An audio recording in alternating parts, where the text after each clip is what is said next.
Salam pemirsa, salam IT News. Jumpa lagi di channel IT News di program berita kami. Hari ini kami akan sajikan analisa serangan Rusia terhadap Ukraina mengalihkan perhatian dunia terhadap persamaan Perang Dingin yang lama, mengalihkan fokusnya dari agenda ekspansionis rezim Tiongkok di Indo-Pasifik. Simak selengkapnya. Para ahli mengatakan kepada The Epoch Times bahwa serangan terhadap Ukraina menunjukkan konvergensi Beijing-Rusia yang menciptakan tantangan baru bagi tatanan global yang ada. Cleo Pascal, rekan di lembaga think tank Chatham House yang berbasis di London, mengatakan bahwa serangan Rusia ke Ukraina membantu Tiongkok dalam berbagai hal. Pertama, ini memfokuskan kembali Barat pada Perang Dingin 1.0, pada Perang Dingin dengan Rusia, dan mengalihkan fokusnya dari Perang Dingin dengan Tiongkok yang dengan cepat berubah menjadi agak lebih hangat. Kata Pascal kepada The Epoch Times, menganggap pemerintahan Biden dan negara-negara anggota NATO bertanggung jawab atas gangguan strategis dari kawasan Indo-Pasifik. Madhavna Lapat, seorang analis strategis dan wakil ketua Manipal Advanced Research Group yang berbasis di India, mengatakan bahwa situasi tersebut telah memberi Beijing tangan bebas di Indo-Pasifik. Kebangkitan kembali Perang Dingin 1.0, Moskow-Washington, yang mengambil sebagian besar oksigen dari Perang Dingin 2.0, Beijing-Washington, adalah kesalahan proporsi historis di mana demokrasi terkait. Kata Nalapat, berita selanjutnya, hubungan Tiongkok-Rusia.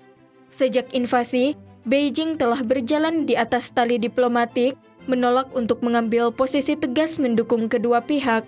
Beijing telah berulang kali menolak untuk menyebut serangan itu sebagai invasi atau mengutuk Rusia atas serangan itu, dan sebaliknya menyalahkan Amerika Serikat karena mengipasi api perang. Dalam percakapan telepon antara Xi Jinping dan Presiden Rusia Vladimir Putin pada Jumat 25 Februari, Xi mendesak Putin untuk menyelesaikan krisis Ukraina melalui pembicaraan.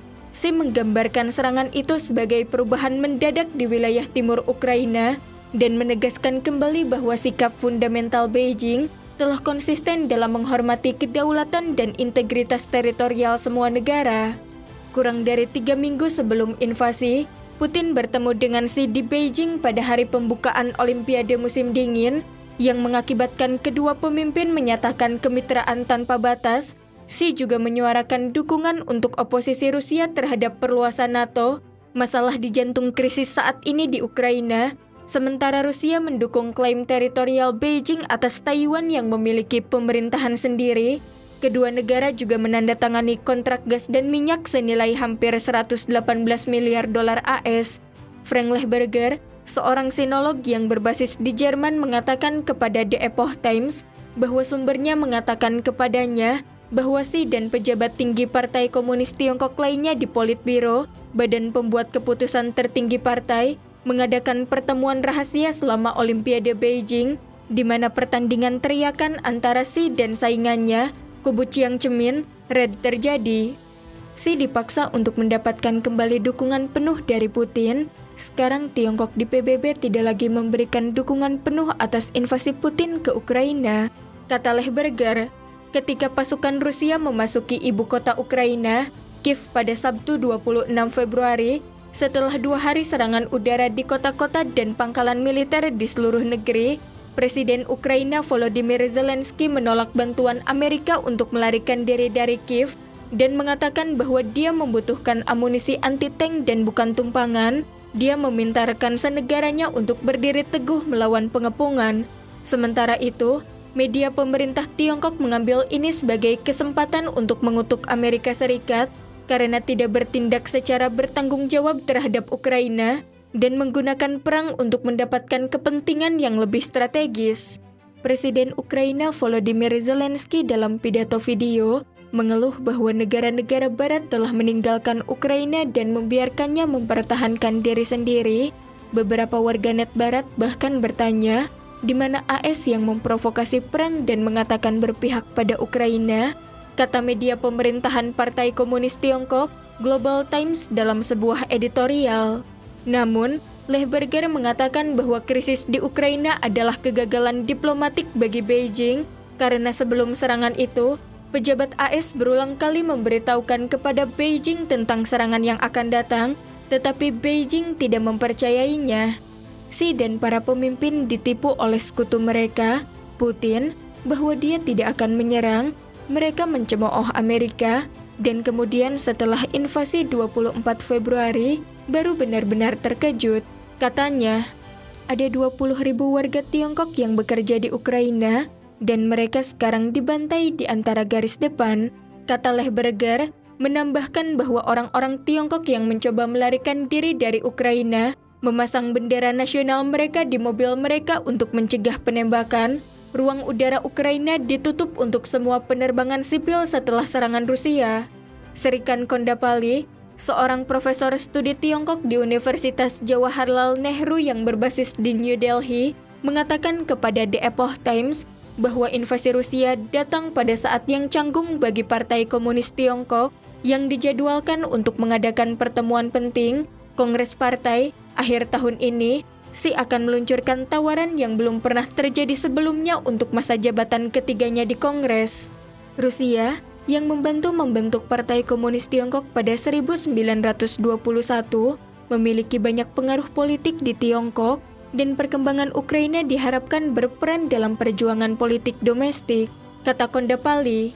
Sudah beberapa pemimpin faksi di Tiongkok mempertanyakan tindakan Rusia, terlepas dari tindakan keras terhadap liputan negatif Rusia di media Tiongkok, disonansi politik di Tiongkok meningkat. Tambahnya, berita selanjutnya, apakah sanksi membantu Tiongkok? Setelah serangan itu, Amerika Serikat, Uni Eropa, Inggris, Jepang, Kanada, Taiwan, dan Selandia Baru mengumumkan serangkaian sanksi terhadap Rusia. Baru-baru ini, Washington dan sekutunya bergerak untuk memblokir akses bank-bank Rusia tertentu ke sistem pembayaran internasional SWIFT, yang kemungkinan akan menimbulkan pukulan yang melumpuhkan bagi perekonomian negara itu. Pascal mengatakan bahwa sanksi akan menguntungkan Tiongkok, karena Rusia setelah ditutup oleh Barat akan menjadi lebih bergantung secara ekonomi pada Beijing. Itulah mungkin mengapa kita melihat kesepakatan ekonomi besar seputar bahan bakar fosil ditandatangani antara Rusia dan Tiongkok, karena itu memberi Putin jalur kehidupan ekonomi yang dia perlukan jika dia akan dipotong beberapa derajat di Barat.